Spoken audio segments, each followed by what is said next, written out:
Hello, welcome and namaste everybody. We welcome you all in our family reunion and weekly follow-up session of SIP Module 2, Holistic Human Health. We have our very near and dear resource person, co-explorer, Dr. Sundaraj Bhaiya with us. Sundar Bhaiya, namaste, welcome.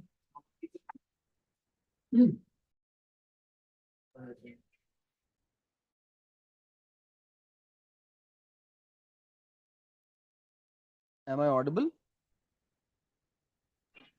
Ji Bhaiya, namaste. Yes, the screen is visible and you are also visual very much. Welcome Bhaiya, over to you. Namaste.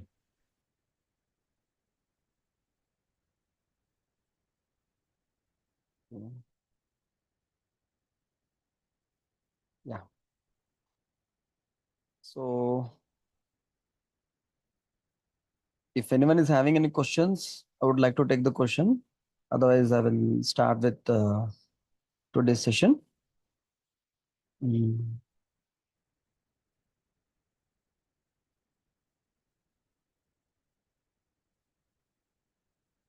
Okay.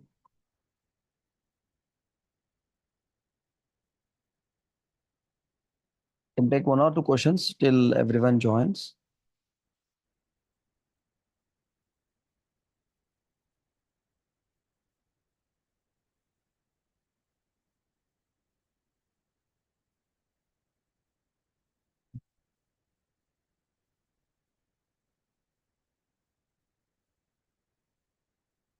Okay.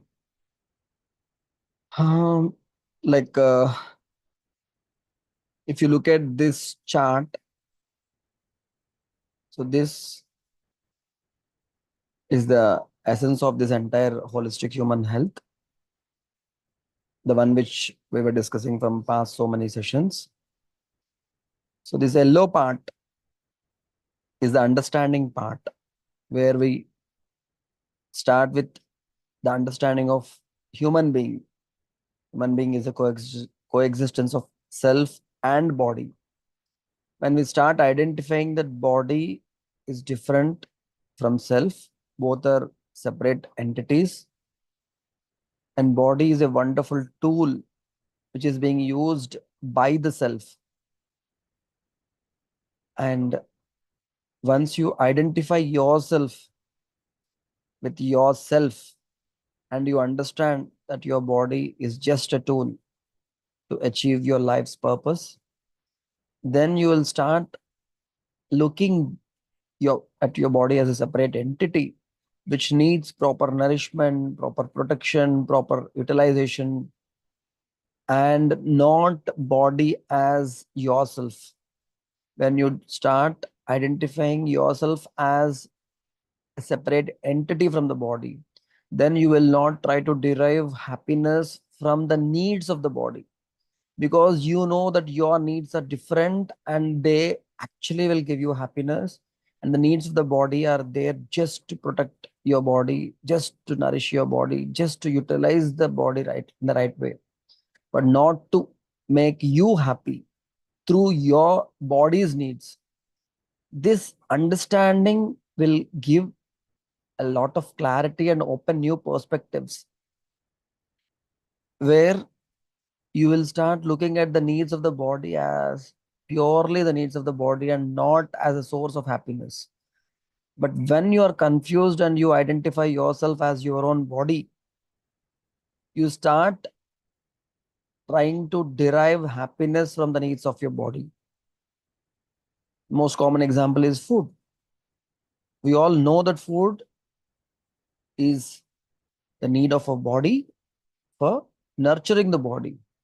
But when you think that food gives you happiness because you think that you are your body and you think that you get happiness by fulfilling the needs of your body, and you try to derive happiness from your food, and you want continuous happiness, which is natural for everyone. So to continuously stay in a state of happiness, you try to eat more, or you think about more food, you order food, you collect food, you store food, and whenever you get time, you eat food. Even if it is not necessary, you eat it because you derive happiness from it. So this eating the food will give you a dopamine shot. Dopamine gets produced inside your body when you eat tasty food, and that will give you a kind of relaxation from stress. That is what you feel. Most of the people, when they are stressed out, they tend to eat. When they are working a lot, they tend to eat to come out of the stress of the work. Or if they are in a bad mood, they tend to correct their mood by eating food. And when you train your body like this, whenever my mood is disturbed, I will eat food because it is readily available. Wherever you go in your home, in your fridge, in your kitchen, in your bedroom, everywhere there is some or other kind of food available readily, or it is available at your fingertip. You just imagine a particular food, within minutes it will be at your doorstep. Just imagine any continental food, it is available at your doorsteps within minutes, because nowadays the technology is like this. In previous days, even if you think about a particular rare variety of food, it will be very difficult for you to procure the things which go into the preparation, then go and prepare it, and even after doing all the effort, you are not sure whether it will come tasty or not. So it was a difficult task, but now it is just pushing a few buttons and any kind of food you imagine, you fancy, that will be at your doorstep within few minutes. So this is the problem. So this is the easiest way man thinks is to come out of stress. But if you keep doing this, if you keep training your mind in such a way that whenever there is a disturbance, whenever there is stress, whenever there is anger, whenever there is irritation, whenever there is low mood, you feed your body and it becomes addiction. So here you are not eating to nourish your body, you are eating to keep your mood better, to keep you falling into the pits of depression or irritation or anger. You're eating, and that will cause a major damage. Unnecessarily, people are eating lots and lots of food, which is not at all needed by the body. After a certain period of time, you don't need lot of nourishment. So all you have to do is ensure minimum quantity of food with all kinds of nutrients, enough fiber, enough nutrients, and less things which will increase your fat, especially if you are not doing any kind of physical activity. If you are working in a field or doing a lot of physical activity, then you need a lot of food because your body is working. But from morning till evening, you are sitting before a computer and working with your mind, your body is not moving at all, then you don't need that much food.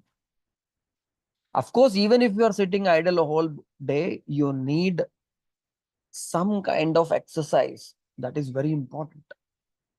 But first, we need to understand that your body is not you. You are different from your body.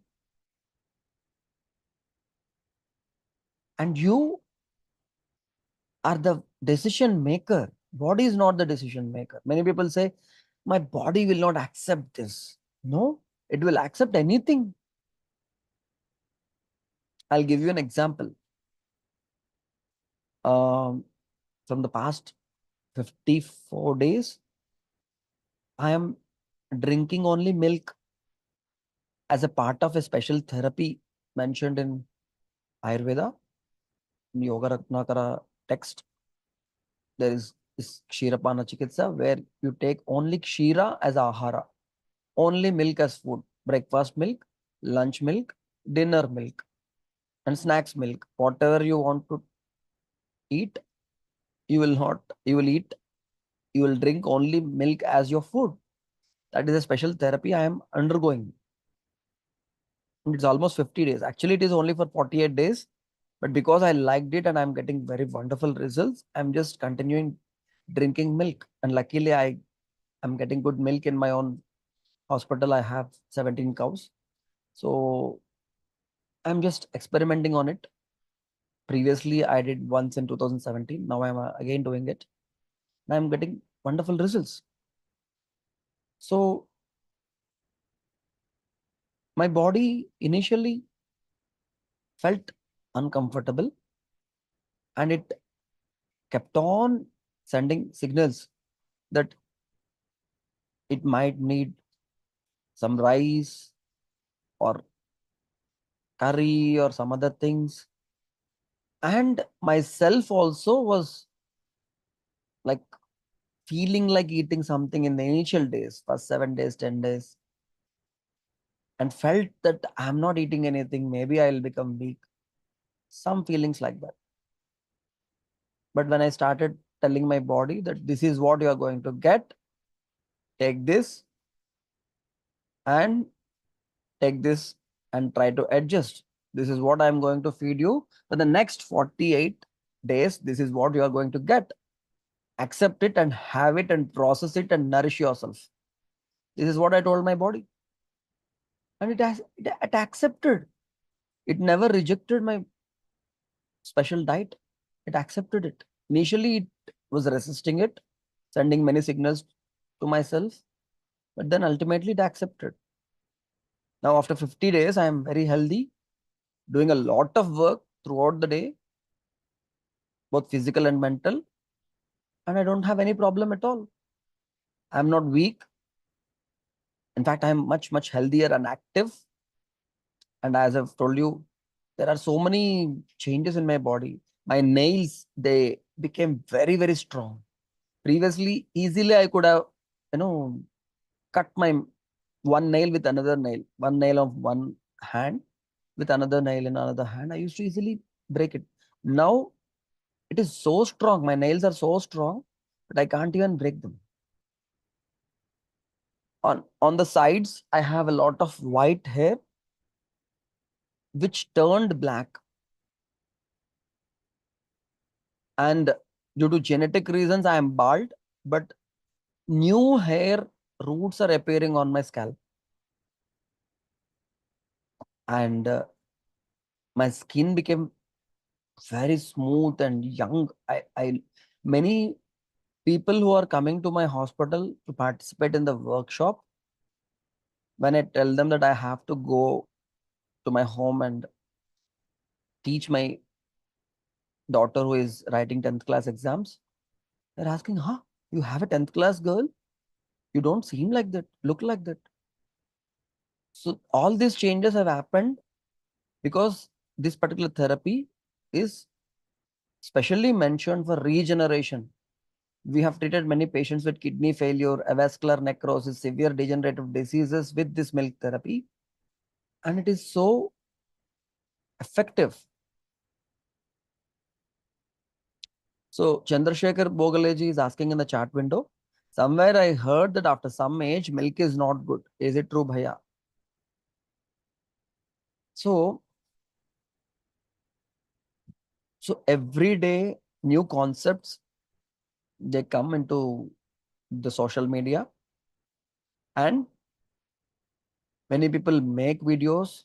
Some people experiment on themselves, and they just immediately after a few days of experimentation, they share these things with everyone. And some people think that these are truths. But here in holistic human health, we are not here to discuss about the tips and things which people share often in the social media. We are here to discuss about the principles and facts, scientific facts. So we can't say that anything which is coming from so many years is true, or anything which is recently discovered by a scientific team is true. So there needs to be multiple checks. So we need to observe the tradition. We need to observe the traditional literature. We need to observe the scientific research. And also we need to apply our common sense. And an amalgamation of all this knowledge will make you understand the truth. So some people argue that after a certain period of, after a certain age, after even childhood, you will not be able to digest milk because the enzyme to digest the milk is missing in your body. This is what many of the people say. But whether it is true or false, some scientific study should happen. From so many years, thousands of years, in our tradition, milk is a very important food. Right from the days of Krishna, whole India is taking milk and milk products as a part of the tradition, part of the culture. And there are so many therapies in Ayurveda in so many difficult conditions where we prescribe only milk as food for so many days. For example, take my case. I am drinking only milk from the past 50 days and I am not weak. If my body is not able to digest milk, then I should become a skeleton. Because for 50 days without any other thing, if the milk is not getting digested, if it is not nourishing me, just imagine 50 days not taking anything else. What will happen? You will become a skeleton. Even if you are living, you are almost like dead. But because milk is nourishing my body, I am like this. You are looking at me. That is the reason why I switched on the video today, so that you will look at me. You will see that I'm healthy, I'm active. So the argument that there is no enzyme to digest milk is not true. And it is not happening just for me. I have treated hundreds of patients with severe degenerative diseases with milk therapy. People who are taking dialysis every, once in 2 days, they are doing milk therapy. People with severe degenerative disease like avascular necrosis, they are taking milk therapy. And they are all very healthy. And in fact, their problems are getting solved. So argument that enzyme is not there which can digest milk is not true. Yes, Chandrasekhar ji, I am drinking cow's milk, which is available in my hospital, which we give to all our patients and all the also the participants of our workshops. So the same milk I am consuming. But if you don't get cow's milk, you can take Indian buffalo's milk also. But do not take hybrid varieties like Jersey and HF cows, which are not actually cows. And don't drink milk out of those cows which were given hormonal injections or hormonal tablets via feed to increase the milk production. Such milk is bad. But if you know the source of the milk, if you are getting milk from your nearby milk vendor who is having cows or buffaloes, then you can happily consume that milk. Nothing will happen. No problem at all. So what I was trying to tell you is, don't tell that my body will not accept this, will accept this like this. Body is under your control. Whatever you say, it will do. If you want your body to get up, it will get up. If you want it to walk, it will walk. Run, it will run. If you tell to jump from the building, it will jump. If you tell it stop breathing, it will stop. It will do whatever you want to do. If you tell it hang yourself, it will hang itself. It has no other option. It will obey the orders of the self. So self is the almighty, supreme power over the body. So you have that control your body. Some people say, I can't leave cigarette. My body will not allow me. I can't stop smoking. I can't stop drinking. No. You can see in South India, you will see lakhs of people every year going into Ayyappa Diksha, Durga Bhavani Diksha, Venkateswara Swami Diksha for mandalams like this, like I'm doing for mandalam 48 days, they'll do mandalam Diksha, 48 days Diksha. And during that Diksha, they sleep early, they wake up in the early morning, they do puja, they don't drink, they don't smoke, they don't eat non-veg. And what is, they think that the supreme power is helping. No, they have decided that they will not drink, they will not smoke, they will not eat non-veg during these 48 days. Once they take the decision, body will obey. It has no other option. Body will obey whatever decision self takes, body will obey. There is no other option. So it is our responsibility to understand the principles of health and put them into practice. So the yellow part you are looking at is understanding the principles, and the blue part is application of these principles. So today I would like to discuss a very important topic. As you can see in the blue part, there are again two parts. The first one is keeping your body and self in harmony. And the second part is returning back to harmony. Whenever there is a disturbance, body will give you signals that there is some disturbance. If you don't correct it, it may manifest into a full-fledged disease. So in the initial stages, when the body starts sending you signals, if you correct your diet, correct your lifestyle, you will stop the manifestation of this disease. That is the second part, returning back to harmony. But the first part, keeping the body in body and mind in harmony, there is nurturing your body and protecting your body. And nurturing your body, there is intake of food, intake of water, intake of air, intake of sunlight. Then comes the routine part. So let us discuss the routine part here. So there is this daily routine and seasonal routine.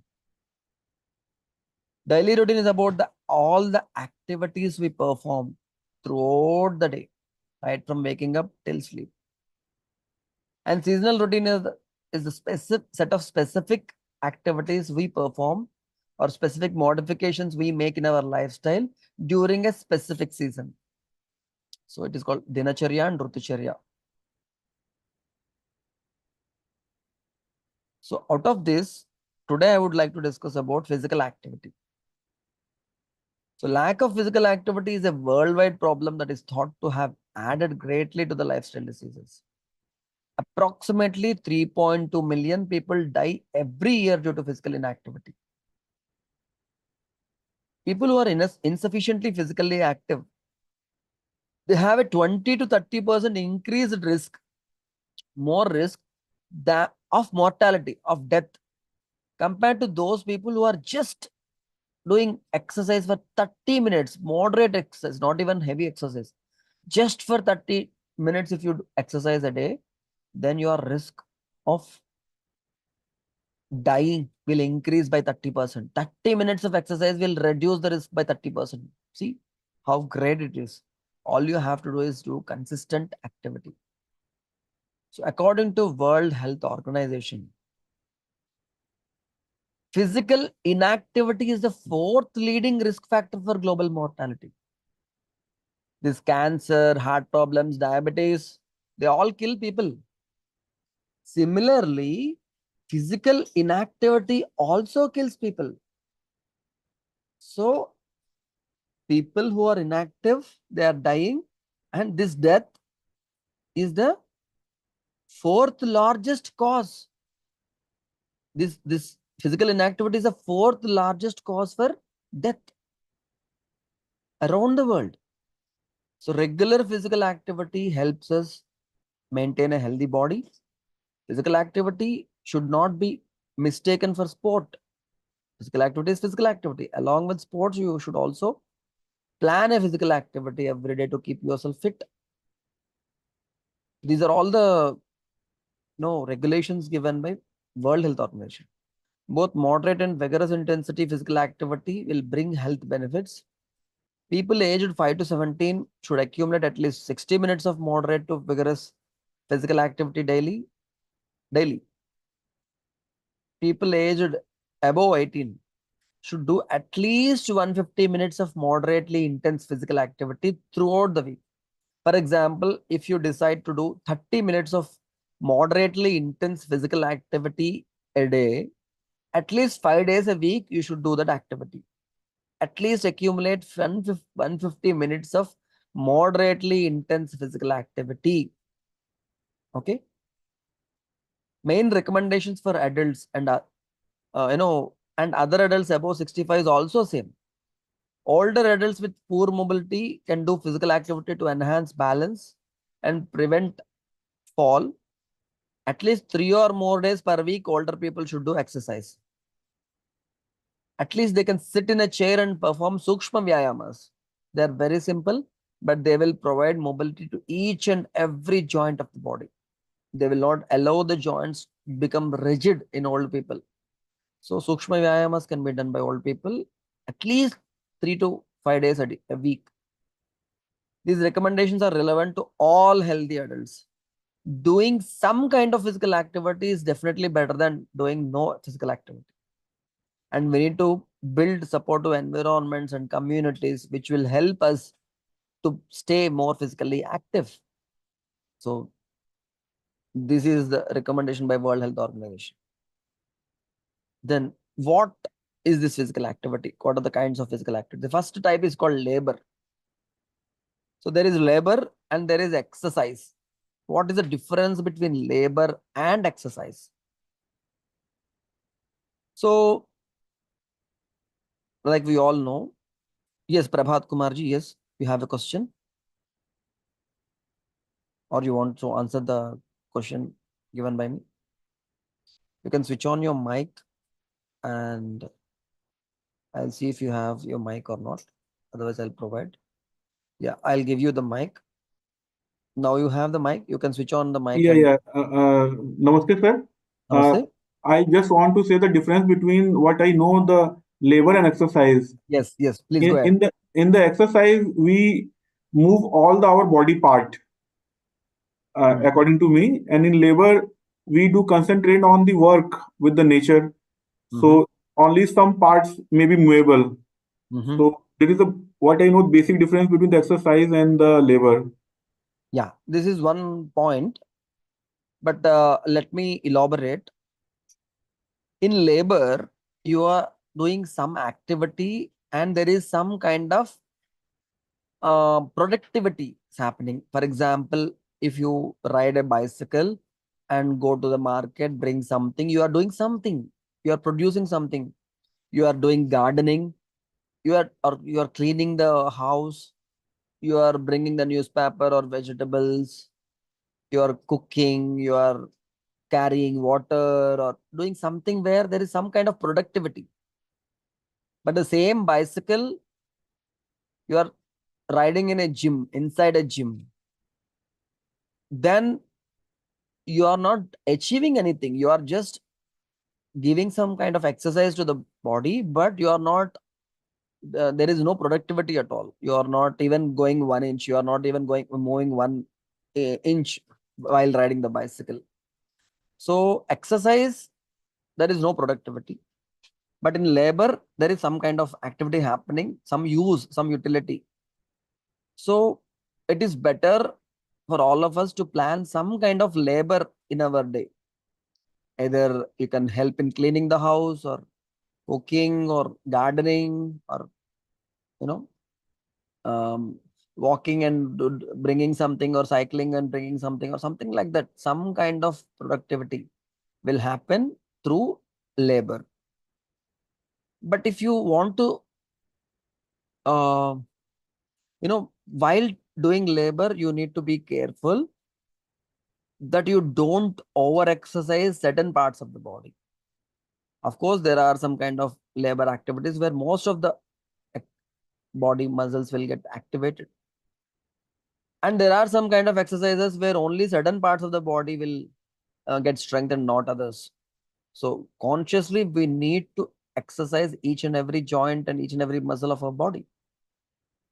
As far as exercise is concerned, it will help in strengthening specific joints. If you have a back pain, if you have a knee joint pain, if you want to lose weight, if you have a neck pain, if you have diabetes. So there are specific exercises to strengthen your knees, strengthen your back, strengthen your neck, strengthen your, or reduce the weight, strengthen your tummy, increase the core strength, all these things. There are specific set of exercises which will strengthen your muscles, reduce the fat, increase your blood circulation, increase the flexibility of your joints.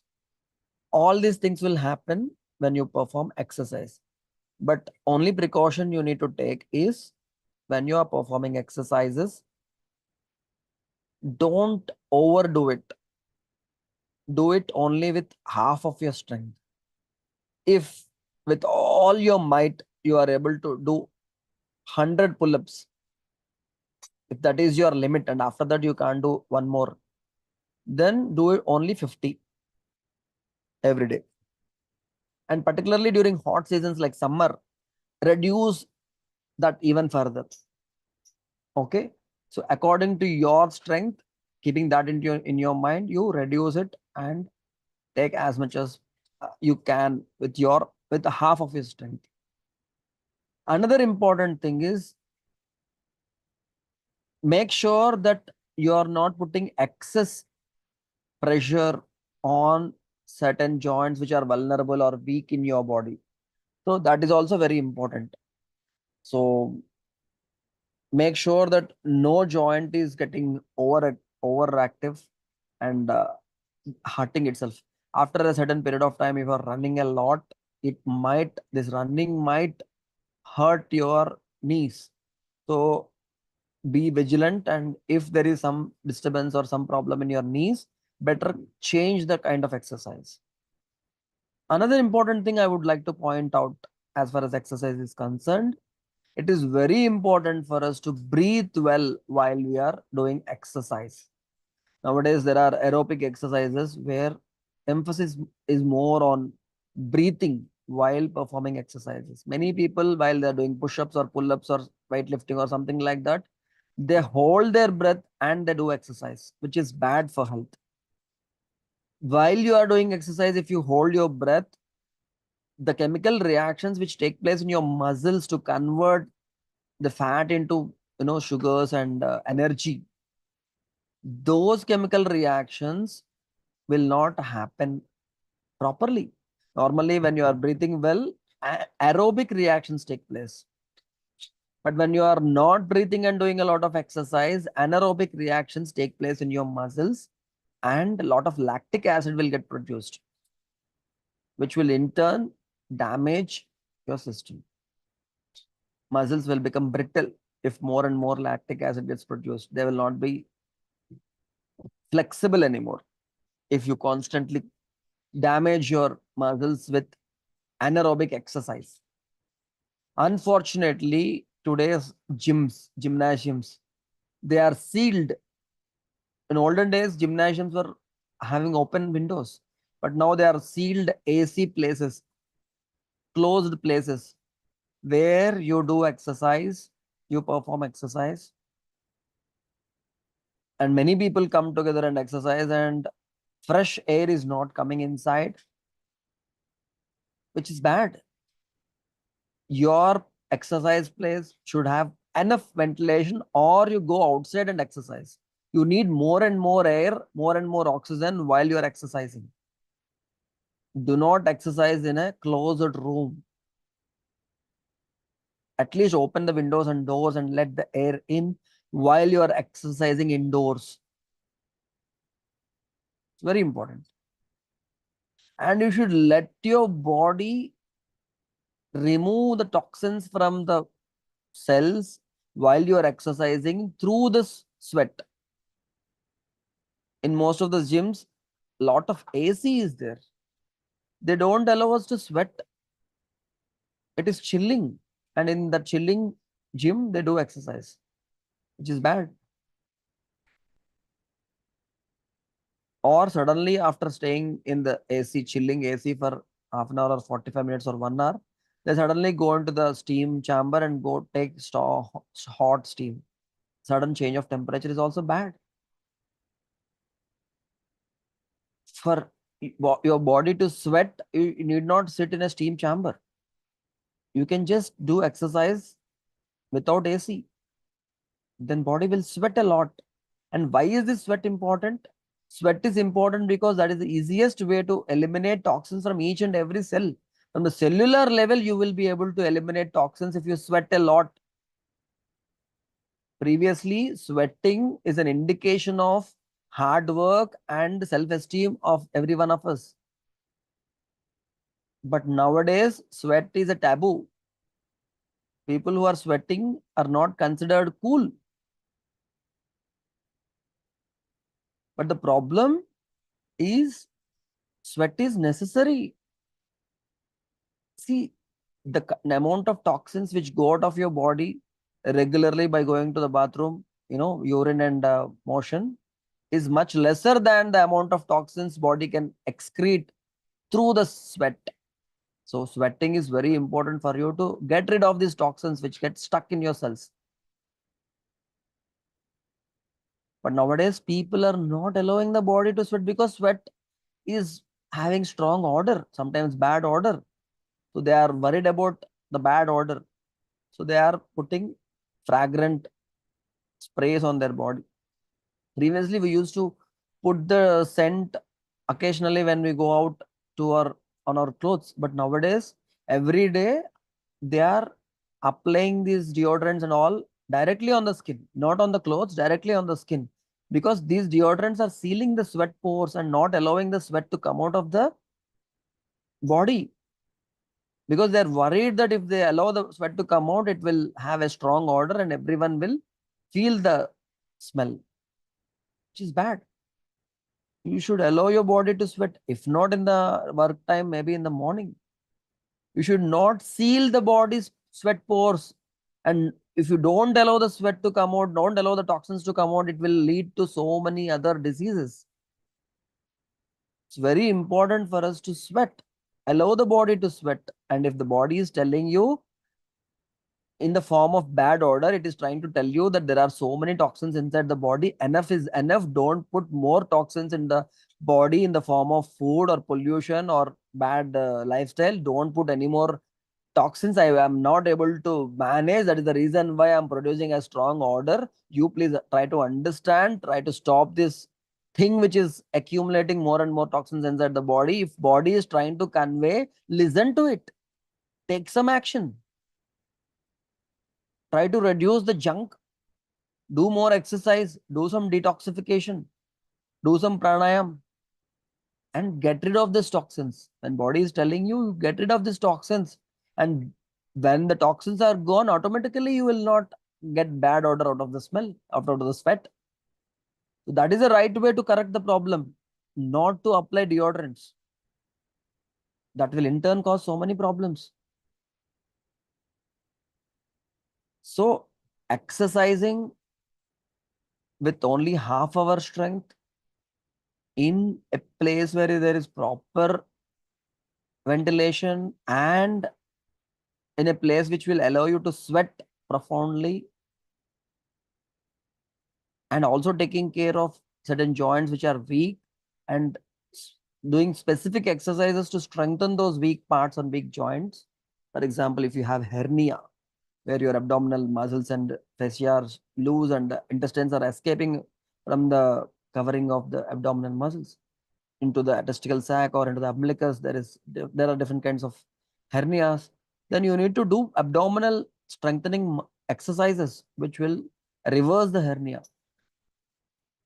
So it's very important for us to use exercise as a tool to correct the disturbances and also to maintain our health and not acquire more diseases in the form of by exercising in gyms which are sealed and full of AC. No, not like that. Then we go to the another important part, which is yoga asanas or postures. How are these postures different from exercise? So when you are doing exercise, I've told you already, these exercises will strengthen your muscles, strengthen your joints, make your body flexible, increase your blood circulation, reduce the fat. All these things will happen when you do exercise. But when you perform yogasanas, difficult postures, and yogasanas are different from exercise in a way where you don't move your body much. You try to settle in one particular asana. Sthiram Sukham Asanam. In asana, you try to settle in one particular posture and stay like that in that flexible, difficult posture for as long as you can. And by doing so, these asanas will help us correct the disturbances in each and every organ of our body. They will even enhance the function and activity of those organs and heal any disturbances and problems and diseases inside those organs. So for specific organs of our body, we have specific asanas, specific set of asanas for heart problems, for thyroid, for respiratory troubles, for kidney problems. We have specific asanas for specific set of diseases. So asanas work at a very subtle level, not just externally the muscles or blood circulation or fat, but even at the level of organs, asanas will work. And the next level is pranayama or breath regulation. Taking the breath in a rhythmatic way and holding it regularly is pranayama. Pranat ayamam, holding the breath. The pranavayu you are consuming continuously. Whenever there is a pause while you are inhaling and exhaling, you are taking a pause. That pause is pranayama. And this pranayama works at much, much higher level, the cellular level, subtle level. Even the cells, they get repaired, they get regenerated when you practice pranayama. So muscles may be more superficial and less at the deeper parts. Exercise is more superficial and much on the deeper part. Yogasanas are much deeper, work even on the different organs. And pranayama much goes deeper. Even each and every cell of the body will get affected with pranayama. And if you go much deeper, when you practice meditation, even at the level of DNA, genes, in the nucleus, the level of DNA repair will happen when you practice meditation. I'm only speaking about the body. When you practice pranayama, you will also uh, enhance your mental capacity. Even exercise will enhance your mood when you are disturbed, when you are worried, when you are stressed. Instead of binge eating, you can go out and have fresh air and do some walking. You will go into a better mental state, better than having a junk food. The dopamine secretion will happen even if you walk, even if you run. So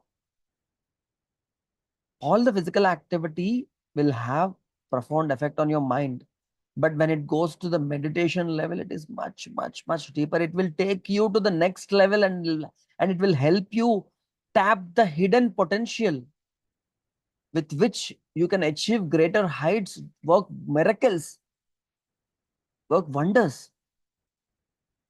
That you will be able to do when you practice meditation.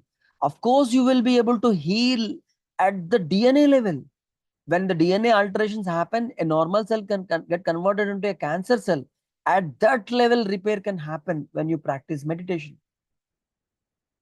Your focus will increase, your concentration power, your grasping power, your creativity, everything will increase.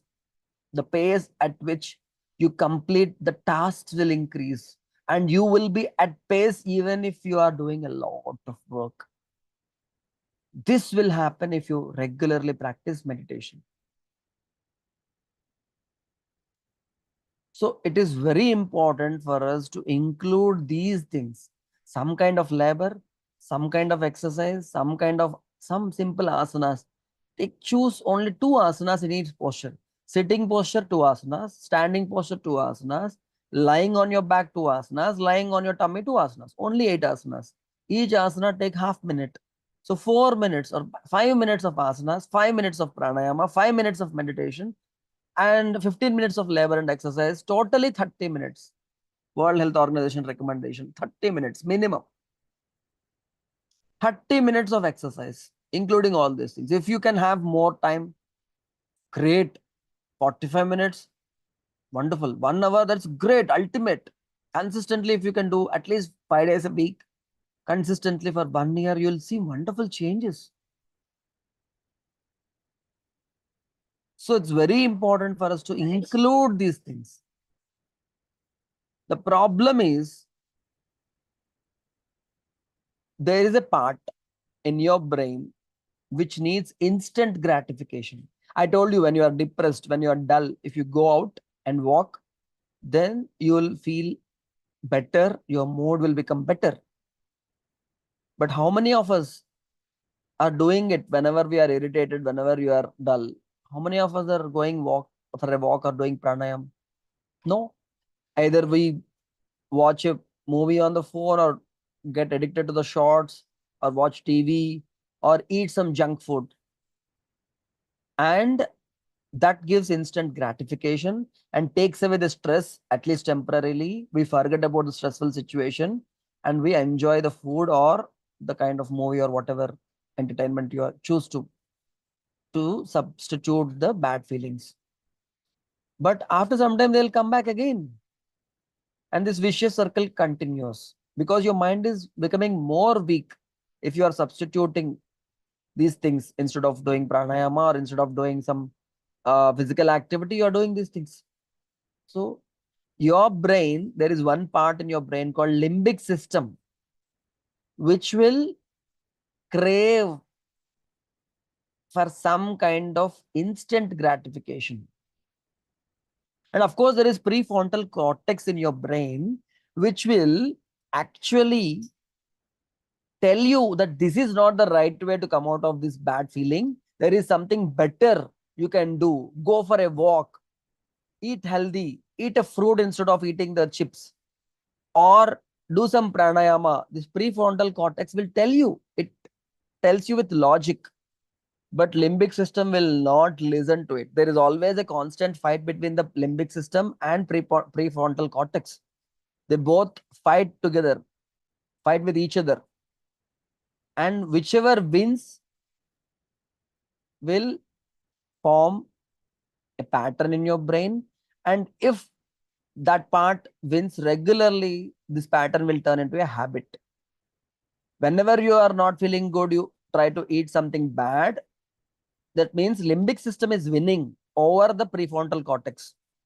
And when the limbic system is winning consistently for over a period of time, this pattern will turn into a habit. And this habit is very difficult to get rid of. So now you have to try to make friendship between the prefrontal cortex and the limbic system, because both of them are trying to take you to a better mental state. Limbic system also wants to come out of the stress. Prefrontal cortex also wants you to come out of the stress. Both of them wants you to come out of the stress. But prefrontal cortex is giving you a better option and limbic system is giving you a bad option. So, because limbic system wants instant gratification, it doesn't want to wait for so much time to get that gratification. If you go out, and to go out, you have to wear shoes and then do some jogging or running or walk and get fresh air. Then you come out of the stress. It is long. Limbic system can't wait. Now you have to discipline the limbic system. You have to, the prefrontal cortex, you have to give more power to prefrontal cortex so that logically it will take the right decision. It will tell the limbic system that no, I am not going to give you junk food.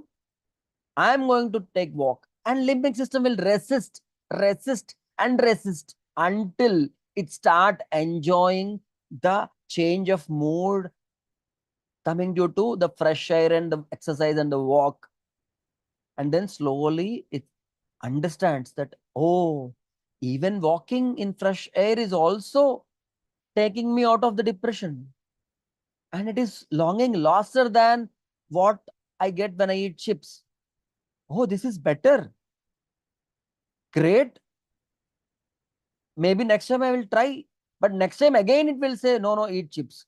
And again, if you help the prefrontal cortex to overpower the limbic system, and if you consistently do it, maybe for 6 months, then both of them will start working together. Limbic system will say, I want to come out of this bad mood. Then prefrontal cortex will say, I have an idea. Let us go do this. And limbic system will not resist because it starts enjoying and it will start getting instant gratification at the idea of going for a walk, because now it knows that walking also gives a lot of happiness. It starts enjoying it. So it is your responsibility to give more power to your prefrontal cortex and allow the limbic system become a slave or obey the prefrontal cortex so that both of them will work together. It is like wife and husband are quarreling with each other and they want to get separated, and they go to a marriage counselor, and marriage counselor will ask them to well, counsel and slowly help them get good feelings between each other. And after 6 months they decide to stay together, and they help each other, and they work for the betterment of their family. Similarly, always the limbic system and prefrontal cortex are quarreling with each other, trying to dominate each other, trying to have their say. But when they work together, it will be very easy for you to travel on the right path. No struggle, no kind of friction. Easily you will be doing the right things. So consciously, with complete awareness, you have to work on yourself. And these things, dear friends, meditation, pranayama will help you strengthen your prefrontal cortex and help you, create a friendship between limbic system and prefrontal cortex so that they will work in unison, work in coexistence. This pranayama and meditation will help you achieve that coexistence between your body and self, where body always gives the self the right signals and self always understands it and takes the right decision to always keep the body healthy. So this is what is needed. This is the need of the hour. So to help people achieve this supremacy over their body and get proper knowledge about their body and understand the techniques to put this thing into practice, we are conducting these holistic human health workshops every month in our hospital, free of cost. Food and accommodation and entire workshop is free of cost. If you want to attend this workshop, always you can come, and you can register. You can go to my website arogyadatri.com, register for this workshop. In the month of April, there is a free workshop in English language from 13th of April to 19th of April. So you can register for this workshop, attend this workshop, stay with us for 7 days in the lap of Mother Nature, understand the health principles, practice yoga, learn many things. And after going back, also stay with us. We'll hold your hand until your limbic system becomes friends with your prefrontal cortex. So thank you so much for listening. If you have any questions, please ask. We have 2 more minutes. We have 4 more minutes actually. We can take few questions. You can either type in the chat or you can switch on your mic. I will allow everyone to switch on their mic.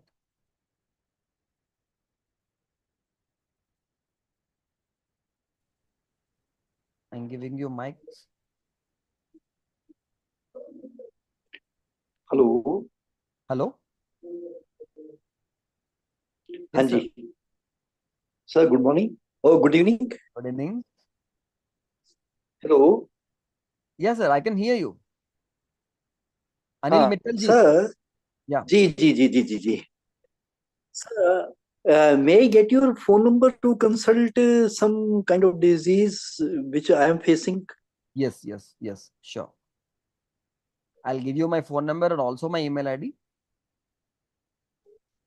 Okay. So please write Write it in the chat window. Okay. Thank you, sir. Thank you. So I will consult you. Sure. Sir.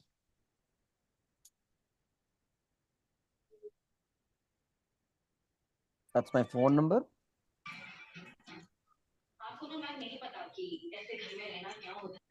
Thank you, sir.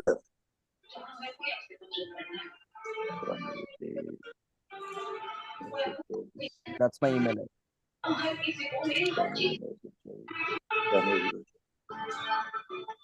Vaishali ji is asking, suggest exercise for healthy liver.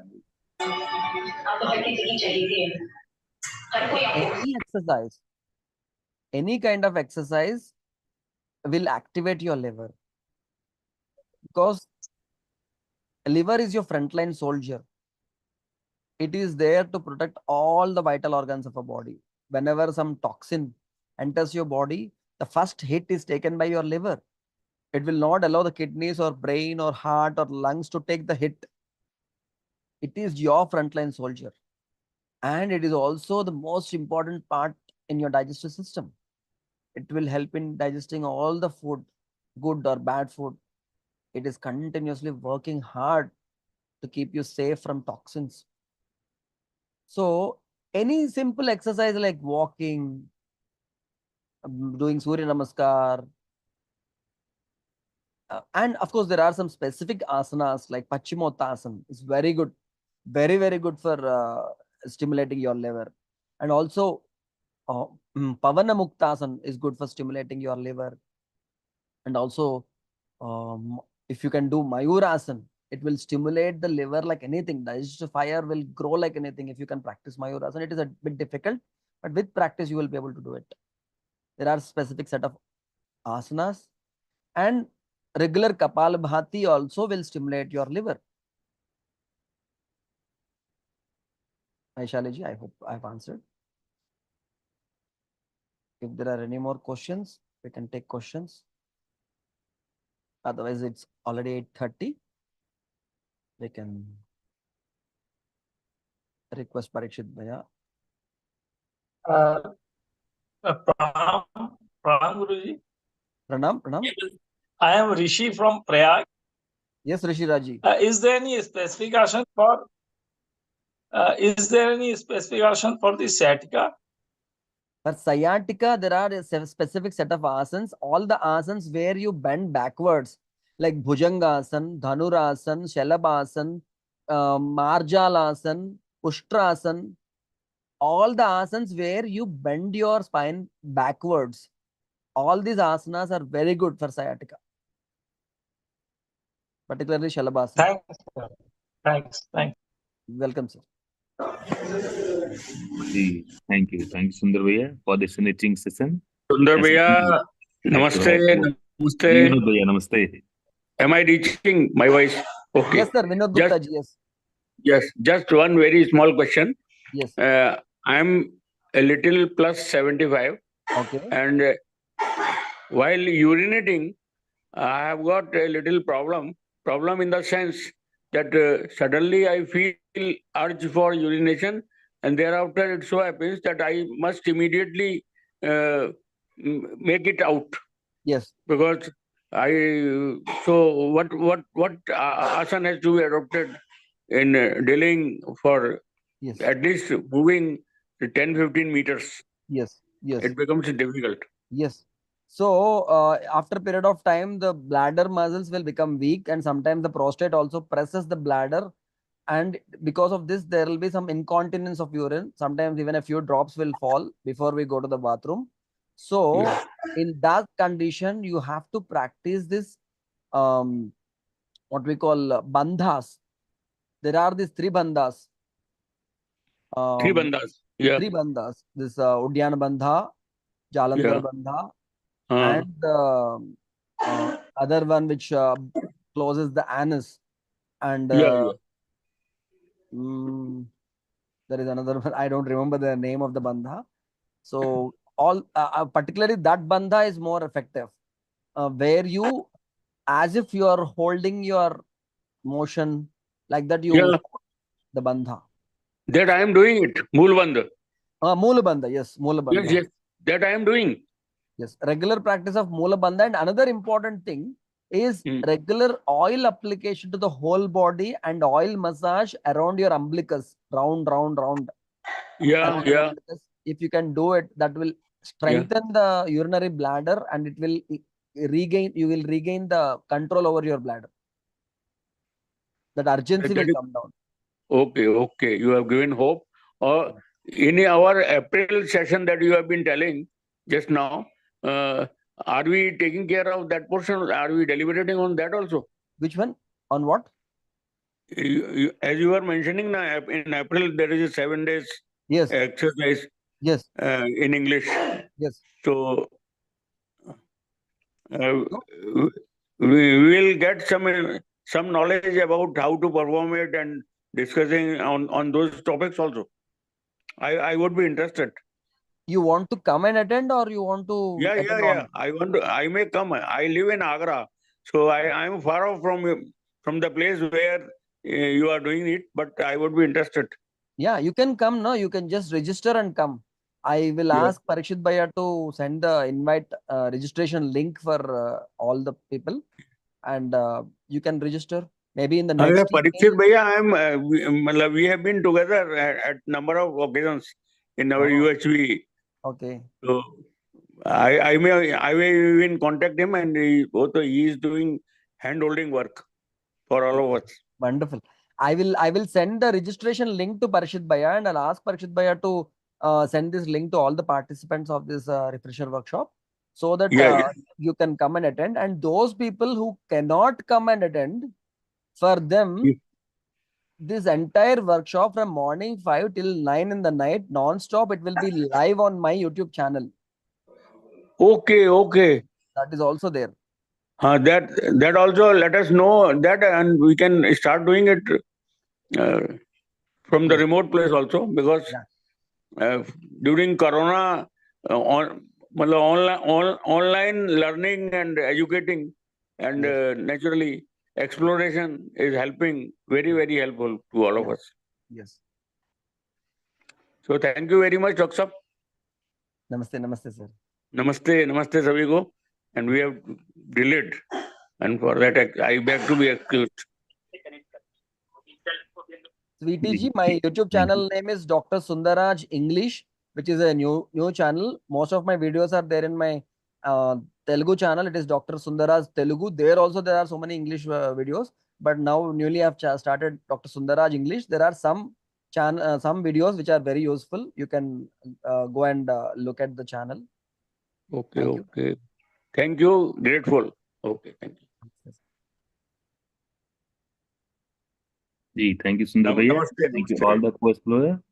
And certainly we'll share the details in the via mail and via the WhatsApp group also. Yes. So we'll meet Dhanyavad bhaiya, again. dhanyavad. Sure. So thank you, Sundar Bhaiya. Thank you all the co-explorer. Meet again next Friday, same time. Namaste sabhi ko.